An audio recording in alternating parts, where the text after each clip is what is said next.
তো যেভাবে ফার্মের মুরগিকে, গরুকে, ছাগলকে মোটা তাজা করা হয়, ঠিক একইভাবে মানুষকেও মোটা তাজা করা হচ্ছে। প্রসেসড ফুড, বারবার খাওয়া, রিপিটেড খাওয়া, ব্যায়াম নেই, ঘুম নেই, অলসতা, বিলাসিতা, একটা জায়গায় বসে থাকা, রাত জাগা, টেনশন, দুশ্চিন্তা, হতাশা, নিজের যত্ন না নেওয়া, সব কিছু মিলে সে এখন মোটা তাজা হচ্ছে।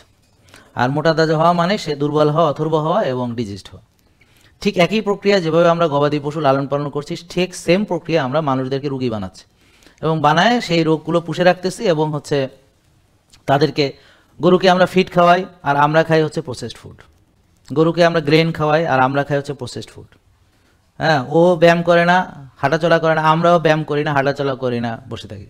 তার ভিতর ওর দুইটা গুণ ভালো যে ও অন্তত রাত জাগে না, ঘুমায় হয়তো রাতে, আর দিনে হয়তো উঠে। আমরা আবার রাত জাগি, গরুর হয়তো অতটা টেনশন নেই, আমি জানি না কতটা আছে, বাট আমাদের আবার টেনশন আছে, স্ট্রেস আছে, আরও অনেক কিছু আছে। তো এখন এই জন্যে দেখেন দেখেন ওই গরুগুলো অস্বাস্থ্যকর কেন? কারণ এই গরুগুলো স্বাভাবিকভাবে বেড়ে ওঠেনি। স্বাভাবিকভাবে বেড়ে ওঠা গরু হচ্ছে ঘাস খায়, হেঁটে চলে বেড়ায়, রোদে যায়, হ্যাঁ, এবং অত মোটা তাজা না। চাষের গরু, হালের গরু দুটো আলাদা আলাদা।